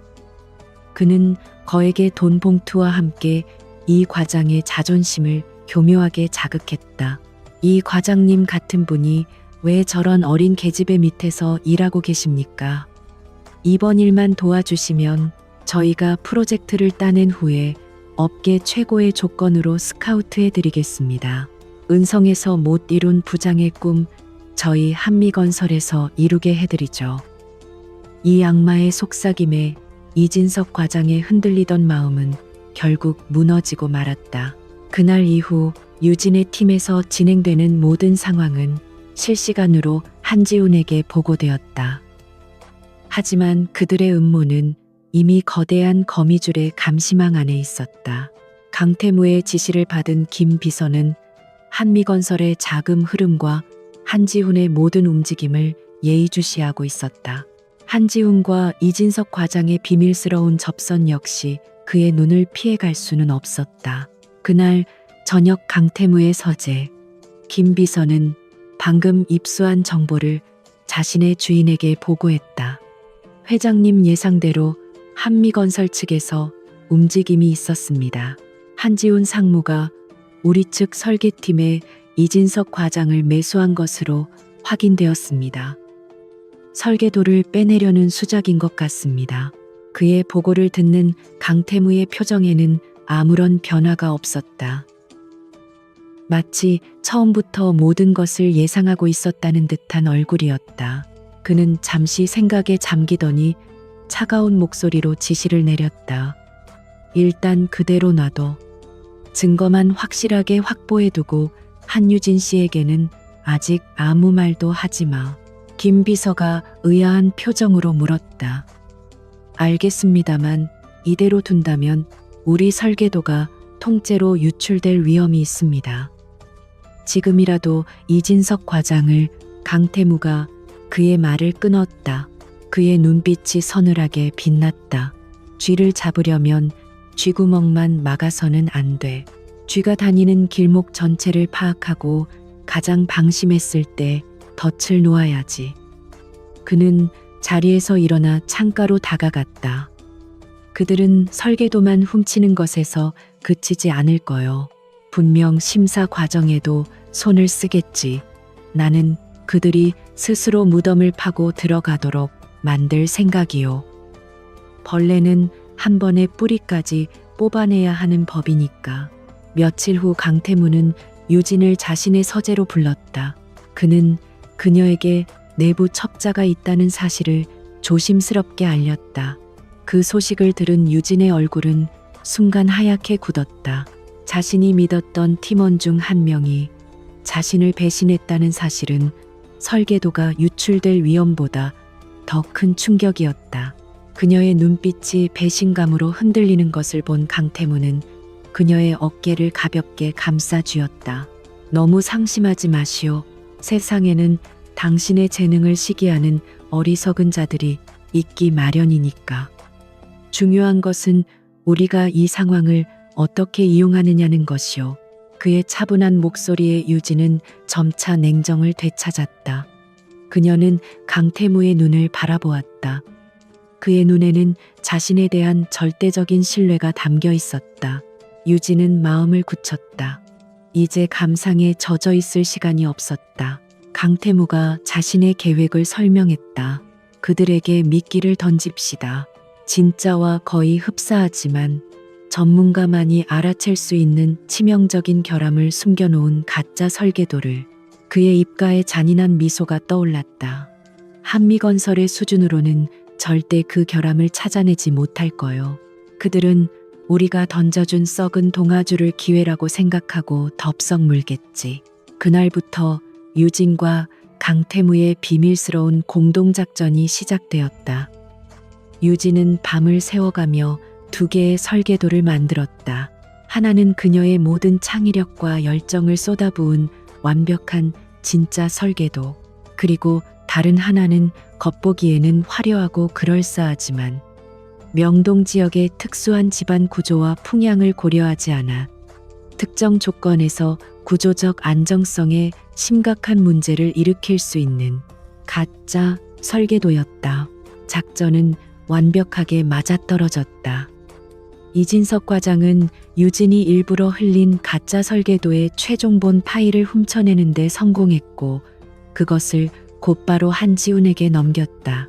가짜 설계도를 손에 넣은 한지훈과 한동일은 세상을 다 얻은 것처럼 기뻐했다. 그들은 유진의 천재적인 아이디어를 훔쳤다고 확신하며 자신들의 초라한 기존 설계안에 훔친 내용을 짜깁기 하기 시작했다. 그들은 거기서 멈추지 않았다. 프로젝트 심사위원 중 한 명인 국토부 고위 관료를 거액의 뇌물로 매수하여 심사 과정에서 자신들에게 유리한 발언을 하도록 포섭하기까지 했다. 그들은 자신들이 완벽한 계획을 세웠다고 믿어 의심치 않았다.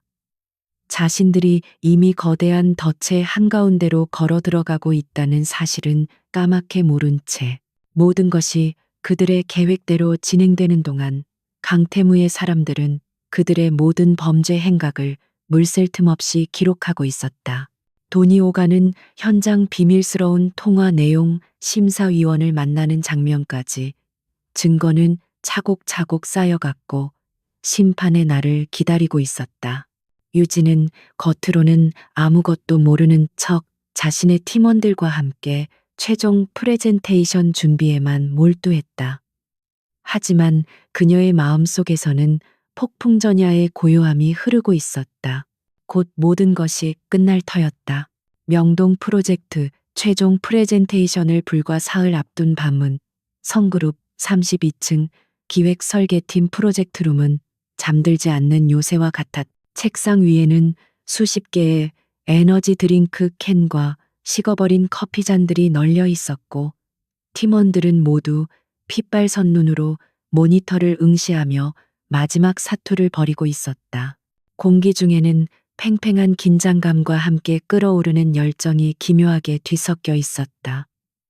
그 중심에는 한유진이 있었다. 그녀는 지친 기색 하나 없이 팀원들의 작업을 하나하나 점검하고 격려하며 전체적인 과정을 지휘하고 있었다. 그녀와 강태무의 비밀 작전은 순조롭게 진행되고 있었다. 이진석 과장은 가짜 설계도를 손에 넣은 후 안심했는지 평소처럼 행동했고, 한미건설은 그 미끼를 덥석 문 채 자신들의 승리를 확신하고 있을 터였다. 하지만 유진은 단 한순간도 긴장을 늦추지 않았다. 상대가 비열한 수를 쓴 만큼 자신들은 압도적인 실력으로 그들을 완전히 짓밟아야만 했다. 단순히 이기는 것이 아니라 누구도 감히 이의를 제기할 수 없을 만큼 완벽하게 승리해야 했다. 그때 프로젝트룸의 문이 조용히 열리고 강태무가 안으로 들어왔다. 그의 갑작스러운 등장에 모든 팀원들이 자리에서 벌떡 일어났다. 그는 손을 들어 그들을 제지하며 조용히 말했다. 계속들 하시오. 방해할 생각은 없으니까. 그냥 여러분이 어떻게 일하는지 보고 싶었을 뿐이요. 그의 손에는 최고급 호텔에서 배달시킨 따뜻한 야식과 음료가 들려 있었다. 그는 야식을 테이블 위에 내려놓고는 마치 그림자처럼 조용히 유진의 등 뒤로 다가갔다. 그는 그녀가 작업하고 있는 3D 모델링 화면을 말없이 내려다보았다. 화면 속에서는 유진의 상상력이 빚어낸 미래의 명동이 눈부시게 펼쳐지고 있었다. 전통적인 한국의 미와 미래지향적인 디자인이 완벽하게 조화를 이룬 숨막히게 아름다운 건축물이었다. 강태무는 그녀의 재능에 다시 한번 속으로 감탄했다. 잠시 후 유진이 잠시 숨을 돌리기 위해 탕비실로 향하자 강태무가 조용히 그 뒤를 따랐다. 탕비실의 작은 창문 너머로 서울의 야경이 펼쳐져 있었다. 유진은 창가에 기댄 채 뜨거운 커피잔을 두 손으로 감싸 쥐었다. 며칠째 계속된 강행군에 지칠 법도 했지만 그녀의 눈은 오히려 별처럼 빛나고 있었다. 무슨 문제라도 있어? 강태무가 낮은 목소리로 물었다. 유진은 고개를 저었다. 아닙니다. 그냥 조금 복잡한 기분이라서요. 그녀는 잠시 망설이다가 속마음을 털어놓았다. 제가 지금 하고 있는 일이 옳은 일인지 가끔은 잘 모르겠습니다. 복수라는 감정에 사로잡혀서 건축가로서의 순수한 열정을 잃어버리는 것은 아닐까 하는 생각이 들어서요. 그것은 그녀가 프로젝트를 진행하는 내내 마음 한구석을 무겁게 짓누르던 고민이었다. 강태무는 그녀의 옆에 나란히 서서 창밖을 바라보았다. 이건 단순한 복수가 아니오, 한유진 씨.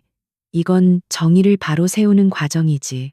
부실 공사로 사람들의 목숨을 위협하고 부정한 방법으로 이익을 탐하는 자들에게 경종을 울리는 일. 당신은 지금 건축가로서 가장 중요한 일을 하고 있는 거요. 세상을 더 안전하고 아름다운 곳으로 만드는 일. 그의 목소리에는 흔들림 없는 확신이 담겨 있었다. 그는 유진을 향해 몸을 돌렸다. 두 사람의 시선이 허공에서 마주쳤다.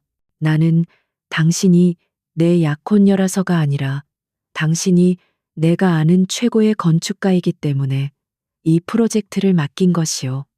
당신의 재능을 믿고 당신의 양심을 믿기 때문에. 그의 진심 어린 말에 유진의 마음속을 휘젓던 불안감이 눈 녹듯 사라졌다.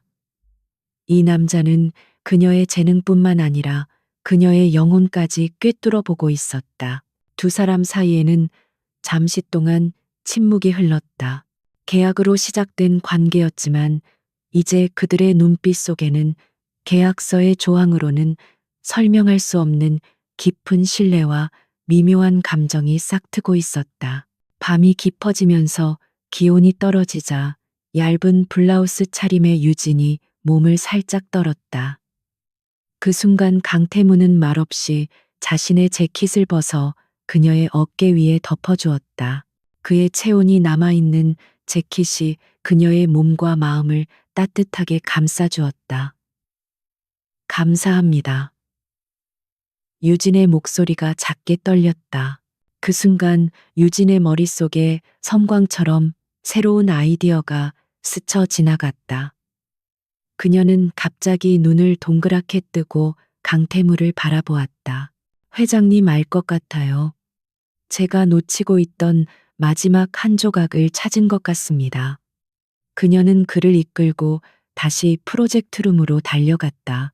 그녀의 갑작스러운 행동에 팀원들이 모두 어리둥절한 표정으로 그녀를 쳐다보았다. 유진은 중앙의 대형 스크린 앞에 서서 자신의 아이디어를 설명하기 시작했다.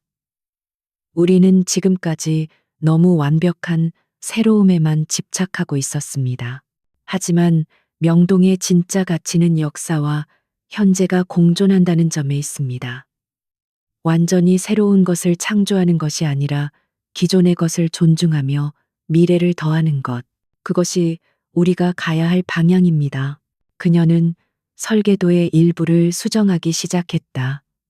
그녀의 손길이 닿을 때마다 차갑고 미래적이기만 했던 건축물에 따뜻한 숨결이 불어넣어졌다. 그녀는 재개발 구역 한쪽에 위치한 곧 철거될 운명이었던 낡은 극장 건물을 허무는 대신 그 건물의 파사드 건물 정면을 그대로 보존하여 새로운 복합 문화 공간의 중심으로 끌어안는 파격적인 디자인을 제안했다. 그것은 과거의 기억을 현재로 가져와 미래의 유산으로 만드는 그 누구도 생각하지 못했던 천재적인 발상이었다. 그녀의 아이디어를 듣는 팀원들의 눈이 경외감으로 빛나기 시작했다. 이것은 단순히 뛰어난 설계가 아니었다. 그것은 도시에 대한 깊은 이해와 애정이 담긴 철학이 있는 건축이었다. 이 설계안이라면 한미건설이 어떤 비열한 수를 쓰더라도 절대 넘어설 수 없을 것이라는 확신이 모두의 가슴 속에 차올랐다. 팀원들은 유진의 지휘 아래 다시 한번 밤을 새워 설계를 수정하고 보완했다. 모두가 지쳐 있었지만 그들의 얼굴에는 피로가 아닌 희열이 가득했다. 마침내 동쪽 하늘이 희미하게 밝아오기 시작할 무렵 완벽하게 새로운 설계도가 완성되었다. 폭풍우가 지나간 뒤에 고요한 새벽처럼 프로젝트룸 안에는 성스러운 만족감이 흘렀다. 유진은 완성된 설계도를 바라보며 희미하게 미소 지었다. 이것은 복수의 도구가 아니었다. 이것은 그녀 자신 건축가 한유진의 모든 것이 담긴 작품이었다. 그녀는 자신도 모르게 강태무가 앉아있는 쪽을 돌아보았다. 그는 밤새도록 그 자리를 지키며 그녀와 팀원들의 작업을 묵묵히 지켜보고 있었다. 두 사람의 시선이 마주쳤다. 말은 없었지만 그들은 서로의 눈빛 속에서 같은 생각을 읽을 수 있었다. 폭풍은 이제 끝났다. 이제 곧 밝은 해가 떠오를 것이다. 그리고 그 태양 아래서 모든 진실이 밝혀질 것이다. 프로젝트 최종 발표일 서울시청 대강당은 대한민국 건축업계와 언론의 모든 이목이 집중된 거대한 무대였다. 심사위원석에는 국내 최고의 건축가 도시, 공학자, 그리고 정부 고위 관료들이 무거운 표정으로 앉아 있었고, 기자석에서는 수많은 카메라 플래시가 쉴 새 없이 터져 나왔다. 공기 중에는 보이지 않는 스파크가 튀는 듯한 팽팽한 긴장감이 감돌았다. 한유진과 그녀의 팀은 앞자리에 한동일과 한지훈은 그들로부터 몇 줄 떨어진 곳에 자리 잡고 있었다. 한지훈의 얼굴에는 승리를 확신하는 오만한 미소가, 한동일의 얼굴에는 초조한 기대감이 서려 있었다. 발표 순서는 추첨에 따라 한미건설이 먼저였다. 한지훈은 자신감 넘치는 걸음으로 단상에 올랐다. 그는 유진에게서 훔친 가짜 설계도를 기반으로 만든 화려한 프레젠테이션을 시작했다. 그의 발표는 언뜻 보기에는 완벽했다. 현란한 3D 그래픽과 감성을 자극하는 배경음악, 그리고 막힘없이 이어지는 유창한 설명은 청중을 사로잡기에 충분했다. 심사위원석에서도 감탄하는 듯한 표정들이 간간히 보였다. 특히 한지훈이 뇌물로 매수한 국토부 관료는 노골적으로 고개를 끄덕이며 만족감을 표시했다. 한지훈은 발표의 마지막 부분에서 은연중에 은성그룹을 겨냥하는 듯한 발언을 덧붙였다. 저희 한미건설은 일부 대기업처럼 화려한 이름값에만 의존하지 않습니다. 오직 실력과 열정으로 시민들을 위한 최고의 공간을 만들어낼 것을 약속드립니다. 그의 말이 끝나자 객석 일부에서 박수가 터져나왔다. 그는 의기양양한 표정으로 단상에서 내려와 유진이 앉은 쪽을 향해 경멸적인 미소를 날렸다. 마치 네가 아무리 발버둥 쳐도 어차피 내 승리라고 말하는 듯했다. 드디어 은성그룹의 차례가 되었다. 한유진은 조금의 흔들림도 없는 차분한 모습으로 단상에 올랐다. 그녀의 등장은 한지훈의 화려함과는 대조적으로 고요하고 정적이었지만 그 존재감은 오히려 주변을 압도했다. 그녀는 준비해온 자료를 스크린에 띄우는 대신 마이크 앞에 서서 조용한 목소리로 입을 열었다. 건축은 단순히 건물을 짓는 행위가 아니라고 생각합니다. 그것은 사람들의 삶과 기억을 담는 그릇을 만드는 일입니다. 특히 명동과 같은 역사적인 공간은 더욱 그렇습니다. 그녀의 서두는 모두의 예상을 빗나가는 것이었다. 그녀는 건물이 아닌 명동이라는 공간에 얽힌 사람들의 이야기에 대해 이야기했다. 그녀의 진심 어린 이야기에 소란스럽던 장내는 점차 조용해졌고 모든 사람들이 그녀의 목소리에 귀를 기울이기 시작했다. 분위기가 충분히 무르익었을 때 그녀는 비로소 스크린을 켰다. 화면에 나타난 것은 그녀와 팀원들이 밤을 새워 완성한 진짜 설계도였다. 장내에서는 나지막한 탄성이 터져 나왔다. 그것은 단순히 아름답거나 웅장한 설계가 아니었다. 낡은 극장의 역사를 끌어안고 전통적인 골목길의 정서를 현대적으로 재해석한 살아 숨 쉬는 듯한 디자인이었다.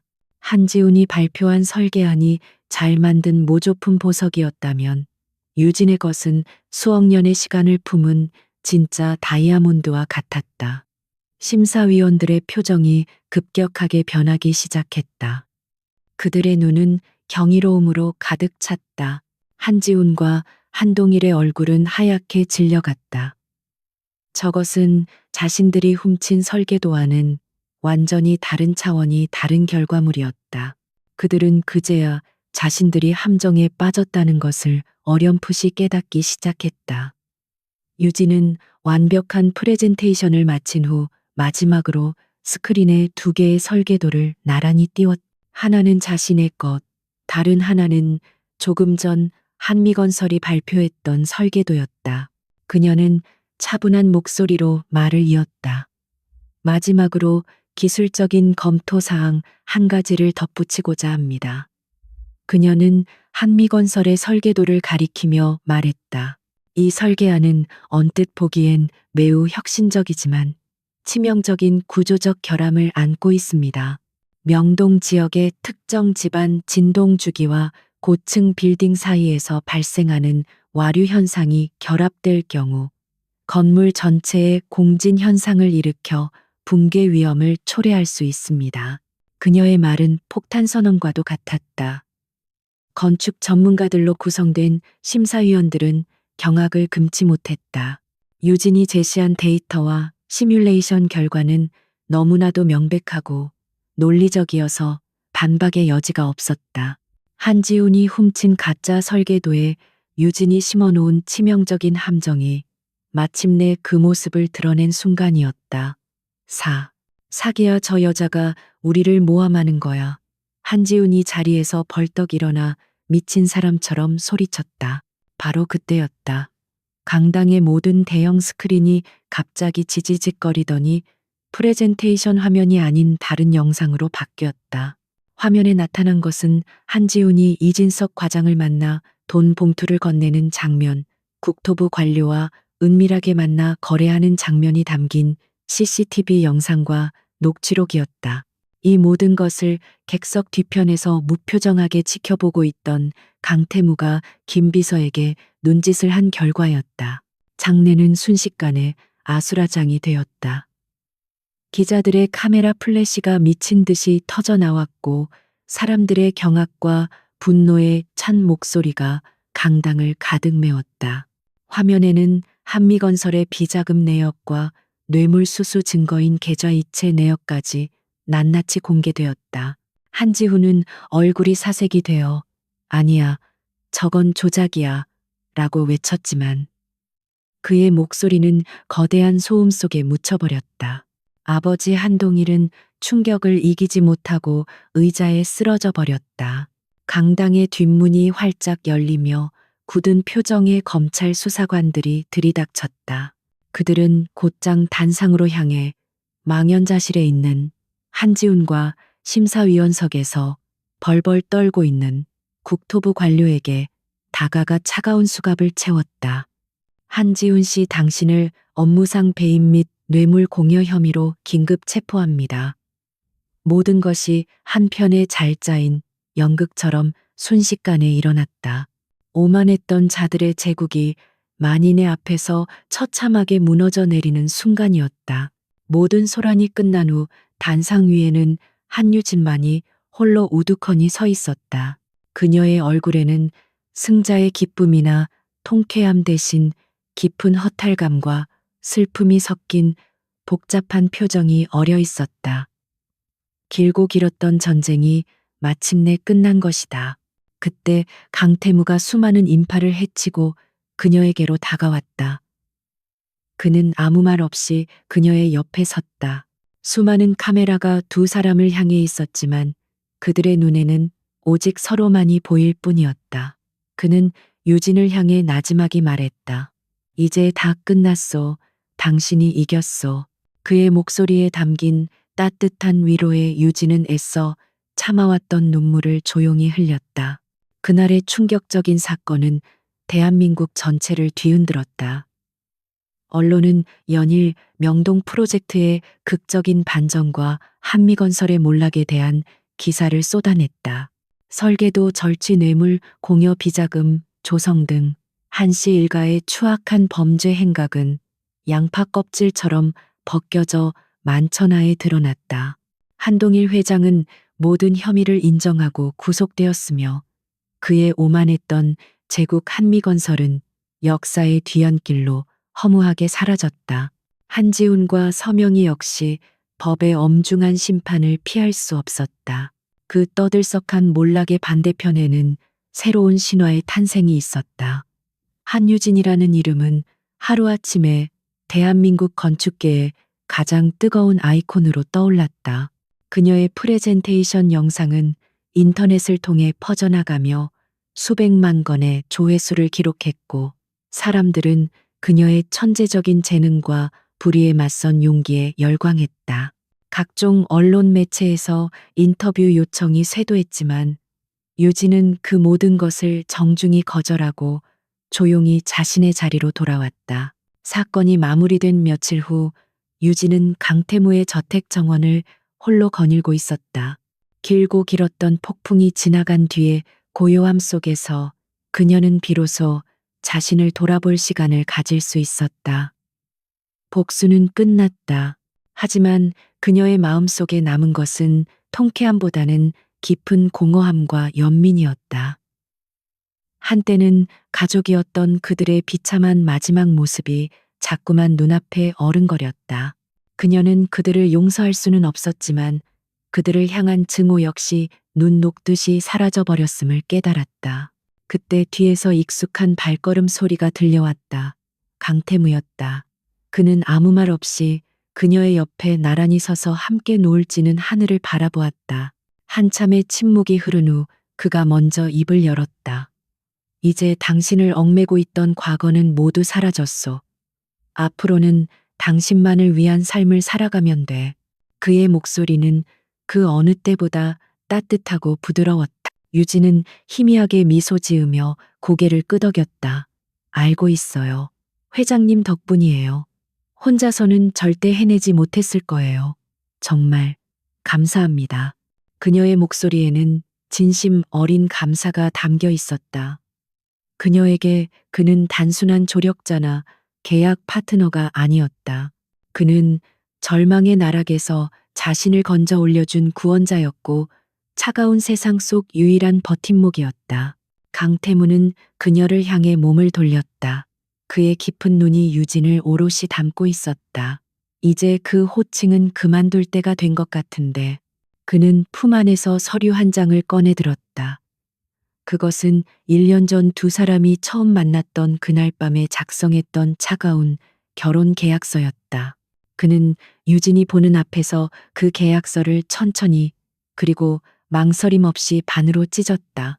그리고 또다시 반으로. 종이 조각들은 바람에 흩날려 정원 아래로 떨어졌다. 유진이 놀란 눈으로 그를 쳐다보자 강태무는 부드럽게 그녀의 손을 잡았다. 그리고는 믿을 수 없게도 대한민국 재계의 황제라 불리는 그 오만한 남자가 그녀의 앞에 한쪽 무릎을 꿇었다. 그의 손에는 언제 준비했는지 모를 작지만 눈부시게 빛나는 다이아몬드 반지가 들려 있었다. 그의 목소리는 조금 떨리고 있었지만 그 어느 때보다 진실하게 울려 퍼졌다. 한유진 씨, 처음에는 당신의 재능이, 그 다음에는 당신의 강인함이, 그리고 마지막에는 당신의 따뜻한 마음이 필요했소. 하지만 이제는 아니오.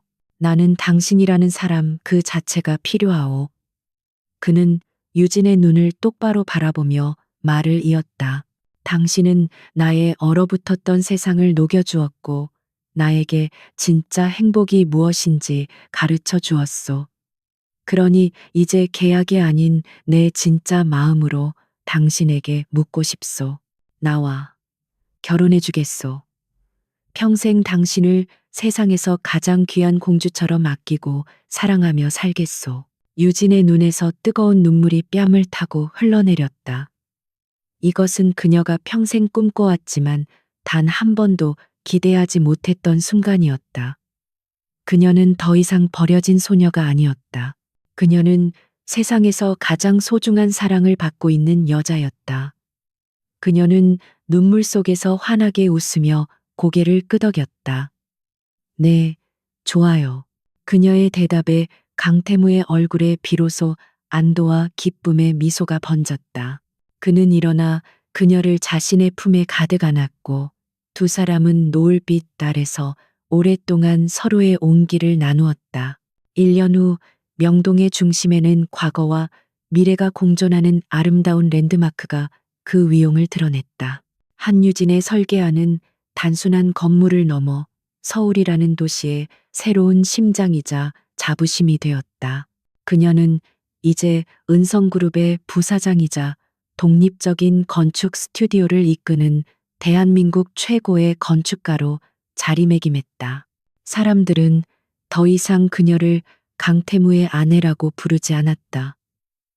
오히려 강태무가 한유진의 남편이라 불리는 것을 더 자랑스러워했다. 어느 화창한 주말 오후 유진과 태무는 손을 잡고 자신들이 함께 만들어낸 그 공간을 걷고 있었다. 광장에서는 아이들의 웃음소리가 끊이지 않았고 옛 극장의 역사를 품은 문화공간에서는 젊은 예술가들의 공연이 한창이었다. 그 모든 풍경을 바라보는 유진의 얼굴에는 평온하고 행복한 미소가 가득했다. 그녀는 자신을 내쫓았던 세상의 중심에 가장 아름다운 방법으로 자신의 이름을 새겨 넣은 것이다.